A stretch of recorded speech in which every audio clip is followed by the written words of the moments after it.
Micro Podcast. Capítulo 3. Niñas, niños y adolescentes y su derecho a la justicia. Proyecto de ley 010. Hola, mi nombre es Mónica Gabriela Saumasanquis. Soy abogada, especialista en derecho penal, en derecho constitucional, derechos humanos y me dedico fundamentalmente a la investigación, al litigio estratégico y también al ámbito académico. Es un gusto estar con todas y todos ustedes y ahora vamos a hablar sobre el proyecto de ley 010, comúnmente denominado como Ley Brisa. Muchas gracias, querida Gabriela. Sabemos que con tu trayectoria como abogada, defensora de derechos humanos y además constitucionalista en el país, nos puedas ayudar un poco a entender de qué se trata este proyecto de ley desde una mirada constitucional acreditada además, ¿no? Queríamos ver desde tu mirada y desde la experiencia, ¿por qué crees que los niños, niñas y adolescentes que sufren violencia sexual no denuncian de forma inmediata o denuncian después de muchos años? Bueno, muchísimas gracias. Bueno, en realidad desde una mirada constitucional y de derechos humanos, porque no nos olvidemos que en Bolivia se reconoce el bloque de constitucionalidad, lo que significa que no solamente la Constitución, sino las normas contenidas en instrumentos internacionales de derechos humanos, pero también la jurisprudencia de la Corte Interamericana de Derechos Humanos y de otros órganos de protección vinculan al Estado boliviano, obligan, ¿no?, a cumplir no solamente con el mandato constitucional, sino con este mandato internacional, ¿no?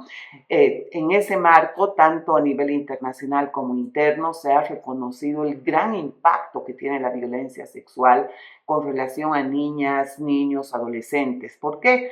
Porque en la mayoría de los casos esta violencia sexual es cometida dentro de las familias, dentro de los hogares, y los niños, las niñas, los adolescentes no denuncian el hecho precisamente por las presiones familiares existentes, por el temor de que se pueda destruir, desintegrar la familia, de que el padre o el pariente, ¿no?, el hermano mayor pueda ir a la cárcel, detenido preventivamente. Entonces, las víctimas de violencia sexual, niñas, niños y adolescentes, viven una angustia permanente, ¿no? Y que solamente pueden realmente superar después, inclusive de terapias que pasen ya cuando son mayores, ¿no? Entonces, la imprescriptibilidad que se pretende con el proyecto de ley 010, pues evidentemente beneficia a las niñas y niños y adolescentes.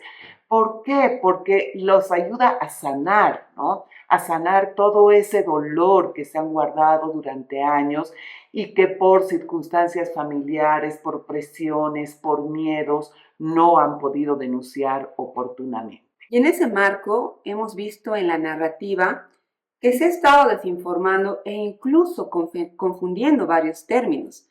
Sería importante explicar qué es la prescripción y qué establece actualmente la legislación penal sobre la prescripción de los delitos de violencia sexual contra niñas, niños y adolescentes en relación a lo que establece una norma ya vigente.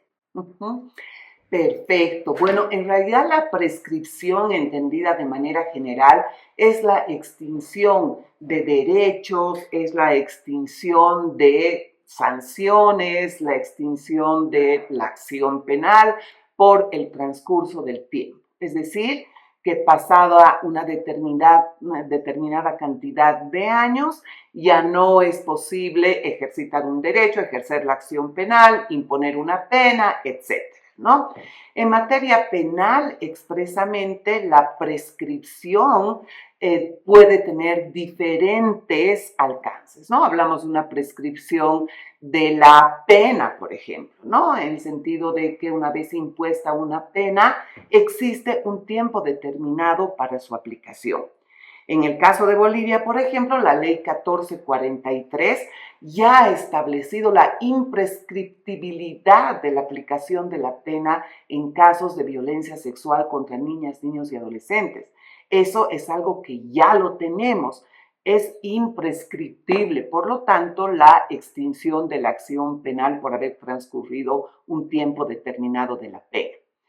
Actualmente también tenemos el tema de la prescripción de la acción penal, que es diferente a la prescripción de la pena, porque en la prescripción de la pena hablamos de que ya existe una sentencia con una pena determinada. En cambio, en la prescripción de la acción estamos hablando de la posibilidad de formular una acción penal por un tiempo determinado. De acuerdo a nuestra legislación penal actual, en los casos de violencia sexual contra niñas, niños y adolescentes, en general, la pena para el delito de violación prescribe, no la pena, sino la acción penal, la posibilidad de iniciar la acción penal por el delito de violación prescribe a los 8 años. Pero tratándose de niñas, niños y adolescentes, pues se establece que esta prescripción operará, ¿no? Se computará, es decir, estos 8 años se computarán después de 4 años de la mayoría de edad de la víctima, ¿no? ¿Esto qué significa? Significa que si, por ejemplo, estamos hablando de una víctima de 12 años, cuando cumpla 18 años, tendrán que esperarse 4 años más, es decir, 22 años, y recién desde esos 22 años computarse los 8 años previstos para la prescripción del delito de violación, ¿no? Es decir, estamos hablando en realidad de aproximadamente 12 años desde que la víctima cumple la mayoría de edad, ¿no? Que sería el tiempo de prescripción. Y en ese marco, ¿qué dice nuestra jurisprudencia nacional? Ya mencionaste que leyes ya protegen esta prescripción o imprescriptibilidad del delito, pero también hay jurisprudencia nacional para establecer la prescripción del delito de violación. ¿Qué otros instrumentos podemos mencionar? Gracias por la pregunta. Bueno, efectivamente, desde el escenario internacional es importante mencionar que tanto el Comité para la Eliminación de la Discriminación hacia la Mujer como la jurisprudencia de la Corte Interamericana de Derechos Humanos han establecido que los términos de prescripción tienen que adecuarse a los intereses de la víctima. Pero además la Corte Interamericana de Derechos Humanos ha comprendido que el plazo razonable, que es un derecho que se encuentra en la base de todo el tema de la prescripción, es un derecho que involucra no solamente al imputado, no solamente al presunto agresor, sino también a la víctima, ¿no? Y en ese sentido, pues efectivamente la demora, ¿no? El tiempo, el transcurso del tiempo afecta a ambos, ¿no? En ese sentido, por ejemplo, situaciones vinculadas a la duración máxima de un proceso, a todos los temas vinculados con el paso del tiempo, la Corte ha entendido que se debe analizar cuál es el efecto de ese transcurso del tiempo en la víctima para efecto de analizar y efectuar una ponderación de derechos del agresor, ¿no? Del supuesto agresor y de la víctima, ¿no? A nivel interno se han seguido todos estos entendimientos y tenemos varias sentencias constitucionales, como por ejemplo la sentencia 822-2019 S2, la sentencia 73-2024 S3, la sentencia 341-2025 S3, todas estas sentencias atendiendo precisamente a esta protección de las normas internacionales sobre derechos humanos y los pronunciamientos de los órganos de protección han establecido con claridad que los delitos de violencia sexual contra niñas, niños y adolescentes son imprescriptibles. Entonces, ya tenemos pronunciamientos desde el Tribunal Constitucional Plurinacional sobre la imprescriptibilidad de estos delitos de violencia sexual cometidos contra niños, niñas y adolescentes, e inclusive también tenemos jurisprudencia del Tribunal Supremo de Justicia en ese sentido, como el Auto Supremo 371/2010, que también ha determinado la imprescriptibilidad de los delitos de violencia sexual contra niñas, niños y adolescentes. Es más, también quería comentarte que en los casos en general de violencia en razón de género, por ejemplo, violencia familiar o doméstica, el Tribunal Constitucional en la sentencia 843/2023 S4 ya ha establecido que aún en esos casos la prescripción de un delito, en este caso de un delito de violencia familiar o doméstica, tiene que ser analizada considerando los intereses de las víctimas. No es suficiente, por lo tanto, el mero transcurso del tiempo, sino que se deben ponderar los derechos del supuesto agresor, los derechos de la víctima y ver el grado de afectación que tiene la víctima con relación al transcurso del tiempo. Y obviamente en este caso, el 843/2023 S4, el Tribunal Constitucional dio prevalencia a los derechos de la víctima. ¿Por qué? Porque la víctima tenía la intención de seguir el proceso, se estaba garantizando su derecho de acceso a la justicia, a través del cual se pretendía reparar la vulneración a sus derechos. Y por lo tanto, estableció en este caso que no correspondía declarar la extinción de la acción penal por prescripción de la acción, con el argumento de que correspondía dar una tutela eficaz, una tutela efectiva judicial a la víctima. Hemos visto en redes sociales, especialmente a juristas en leyes o expertos en leyes que hacían una interpretación sobre la imprescriptibilidad de los delitos. Sin embargo, a la luz de estos precedentes, ¿cómo debería interpretarse la legislación penal sobre el régimen de prescripción? Y en ese sentido, ¿en qué ayuda que la imprescriptibilidad sea incorporada expresamente en el Código Penal y el Código de Procedimiento Penal?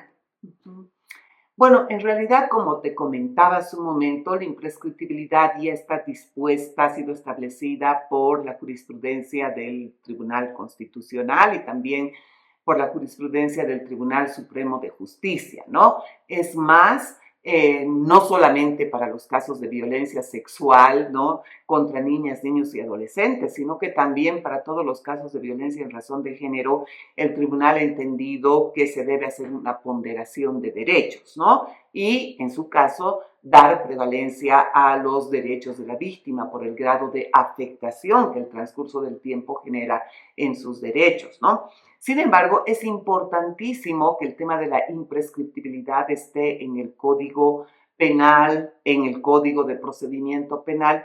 ¿Por qué? Porque es un aspecto sustantivo, ¿no?, que afecta a derechos efectivamente del imputado y por lo tanto tiene que estar amparado en el principio de legalidad, ¿no? El principio de legalidad en materia penal que nos dice nula crimen, nula pena sin la ley, no hay delito, no hay pena sin una ley que tiene que ser previa, tiene que ser estricta, tiene que ser taxativa. Entonces, bajo esa lógica es importantísimo que para evitar cualquier cuestionamiento a la imprescriptibilidad desde la perspectiva interna, pues exista una clara determinación legal sobre la imprescriptibilidad de la acción penal, que no solamente es un planteamiento de Bolivia, ¿no? Como les dije hace un momento, es un planteamiento que tiene sustento en el sistema universal, en el sistema interamericano de derechos humanos.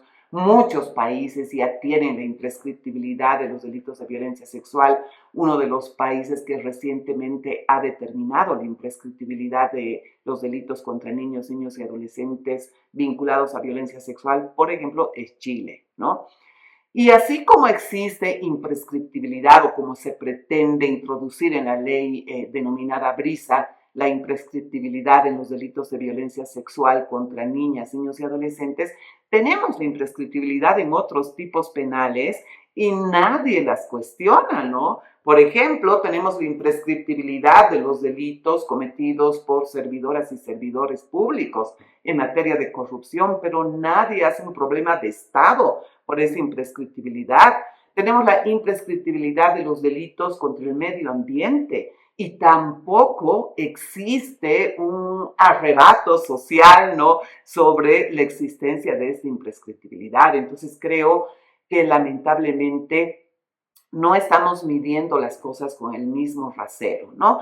¿Por qué? Porque efectivamente el hecho de que se trate de delitos de violencia sexual, imagínense, cometidos contra niños, niñas y adolescentes, en vez de motivar a la gente, a la sociedad, de respaldar un proyecto de ley, se lo está condenando con supuestos cuestionamientos a la imprescriptibilidad, cuando este es un mandato, por un lado, convencional, y por otro lado, es una práctica que ya existe para otros delitos, inclusive menos graves para los derechos de las personas, de niñas, niños y adolescentes.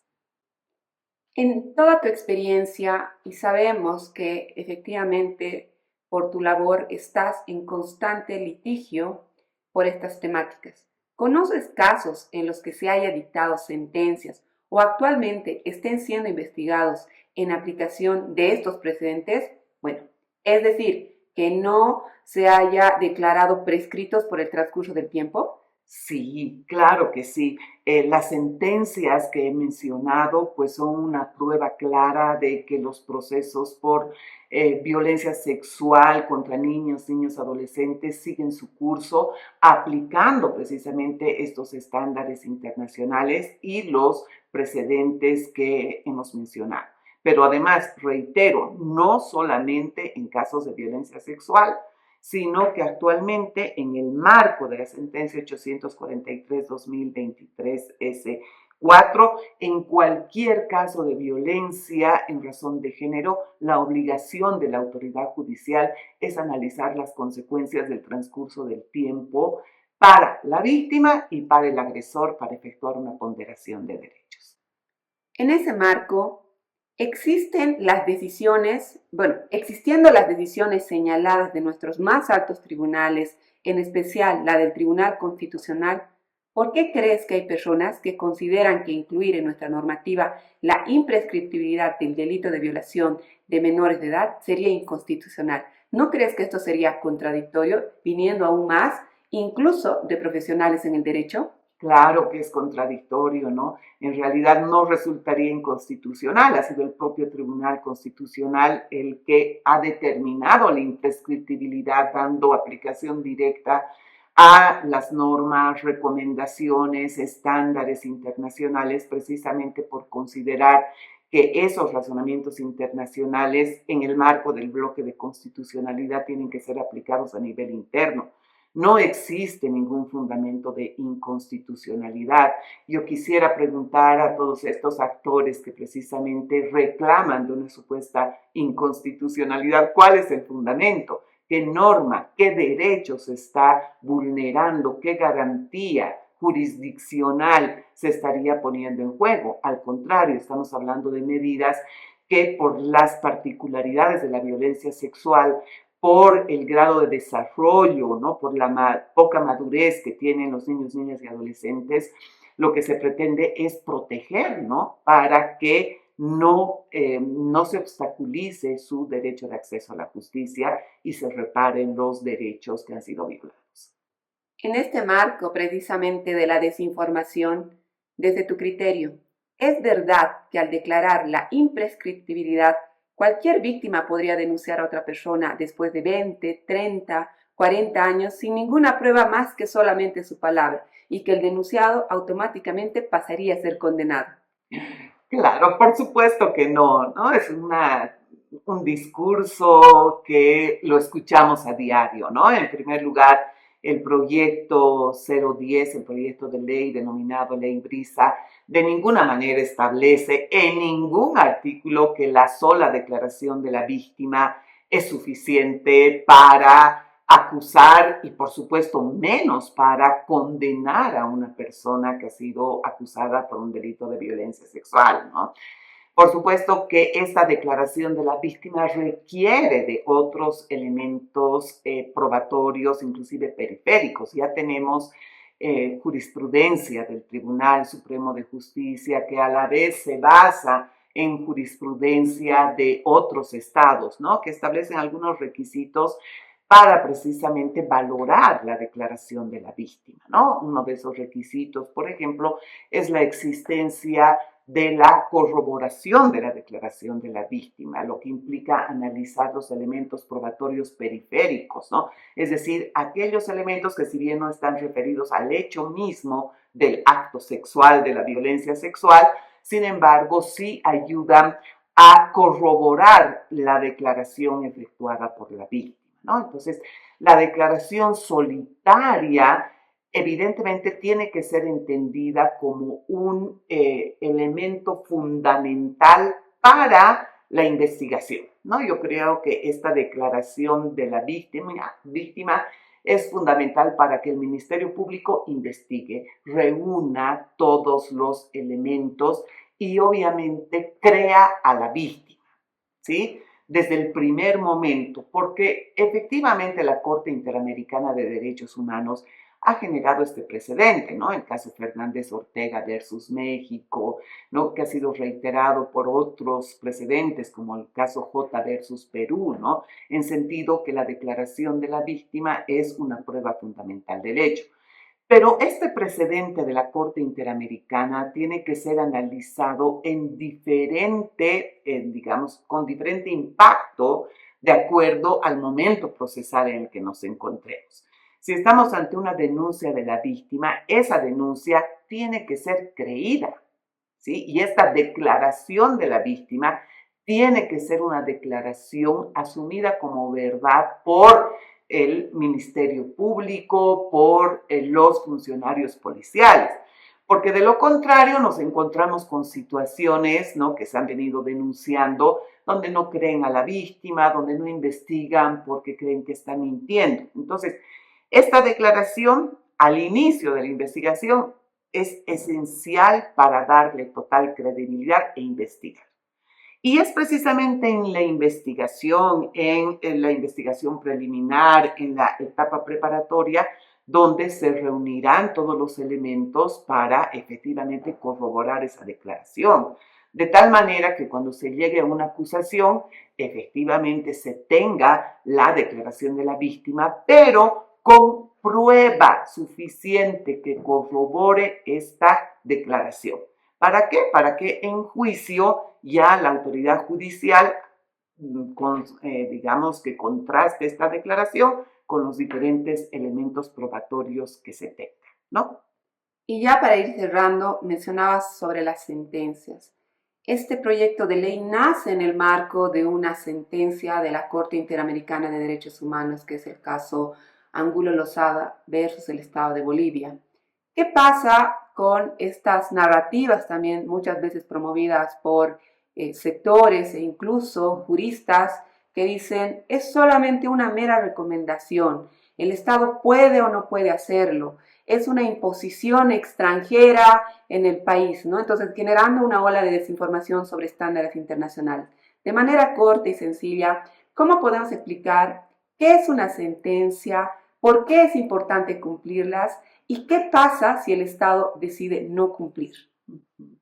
Bueno, esta es una pregunta muy interesante porque es cierto lo que dices, ¿no? Lamentablemente tenemos una desinformación donde se le quita valor a las sentencias de la Corte Interamericana de Derechos Humanos, inclusive a las opiniones consultivas de la Corte Interamericana de Derechos Humanos, desconociendo, ¿no?, el carácter vinculante y el carácter obligatorio que tienen estas sentencias.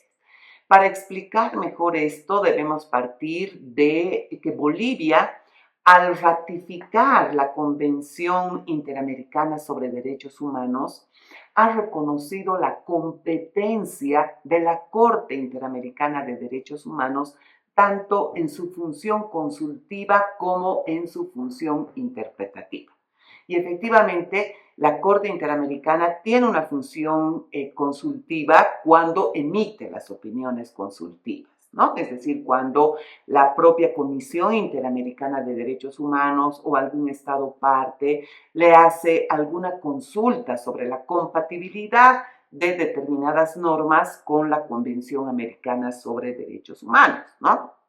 Entonces, esa es la función consultiva, interpretativa, interpreta las disposiciones. Y por otra parte, tenemos una función contenciosa. La función contenciosa se refiere ya a denuncias contra los estados parte por haber vulnerado derechos, ¿no? Entonces, si a nivel interno no se han protegido ni reparado los derechos de las personas, estas pueden acudir primero a la Comisión Interamericana, luego el caso pasa ante la Corte Interamericana de Derechos Humanos y la Corte pronuncia una sentencia, ¿sí? Esta sentencia pues tiene carácter obligatorio en la parte dispositiva, en el por tanto, para las partes que intervinieron, ¿no? Por ejemplo, en el caso Brisa Angulo Lozada, las partes intervinientes, obviamente, Brisa, no como víctima, y el Estado boliviano. Por lo tanto, la parte resolutiva, el por tanto, que declara responsable al Estado boliviano, disponiendo una serie de medidas, tiene carácter obligatorio para el Estado boliviano. Tenemos que cumplir sí o sí. No podemos dejar incumplidas, ¿no?, las sentencias pronunciadas por la Corte Interamericana de Derechos Humanos contra Bolivia, porque, como les decía, al ratificar la Convención Americana sobre Derechos Humanos, Bolivia ha reconocido la competencia de esta Corte Interamericana por plazo indefinido. Y obviamente al reconocer esta competencia tenemos la obligación de cumplir con lo determinado por la Corte. Además de este carácter obligatorio de la parte resolutiva del por tanto, hablamos de la vinculatoriedad, ¿no? En la vinculatoriedad hace referencia a los entendimientos, a las interpretaciones que ha ido generando la Corte Interamericana en casos que no involucren a un Estado, ¿no? Qué sé yo, por ejemplo, el caso Guzmán Albarracín versus Ecuador, que es un caso similar al de Brisa Angulo Lozada, donde la Corte Interamericana ya estableció todos los criterios vinculados a las relaciones de poder en los casos de violencia sexual, ¿no? ¿Por qué? Porque el caso se trataba de un director de una unidad educativa que tuvo relaciones sexuales con un adolescente, ¿no? Que fue calificado como estupro y la Corte entendió que en ese caso existían relaciones de poder, porque estamos hablando de un adolescente frente al director de una unidad educativa, no solamente mucho mayor que ella, que la víctima, sino también porque efectivamente tenía el poder, ¿no?, en esta unidad educativa. Entonces, ese razonamiento que generó la Corte Interamericana, les estoy hablando del año 2020, pues era vinculante para el Estado boliviano. ¿Por qué? Porque como parte del sistema interamericano de derechos humanos y al haber ratificado la convención y haber aceptado la competencia de la Corte, por supuesto está obligada a seguir estos entendimientos desarrollados por la Corte, ejerciendo el control de convencionalidad. Efectivamente, Bolivia está obligada a ejercer el control de convencionalidad y así lo determina la propia Constitución Política del Estado en el artículo 256 de la Constitución Política del Estado. ¿Cómo interpretamos los derechos contenidos en el ordenamiento interno? Los interpretamos conforme a la normativa internacional y esto es fundamental, ¿sí? Tenemos la obligación de dar una interpretación favorable al derecho en el marco de las normas internacionales cuando obviamente éstas sean más favorables, ¿no?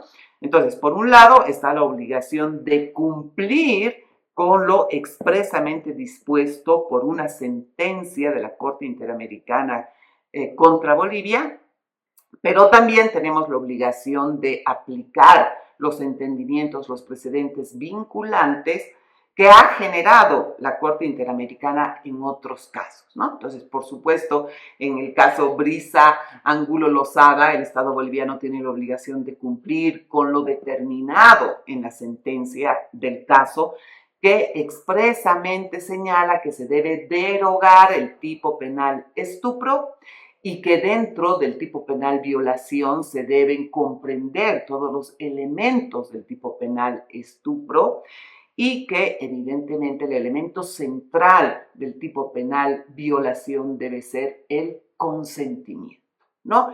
Esto es algo ineludible que tiene que ser cumplido por el Estado boliviano. La Corte Interamericana de Derechos Humanos supervisa el cumplimiento de las resoluciones, pide informes a las autoridades para efecto de determinar si se están cumpliendo lo dispuesto, y no va a cesar la Corte Interamericana en su labor de seguimiento hasta ver que efectivamente el Estado haya cumplido con las determinaciones asumidas en esta sentencia. Quisiera cerrar con algún mensaje o algo para cerrar este pequeño episodio de podcast.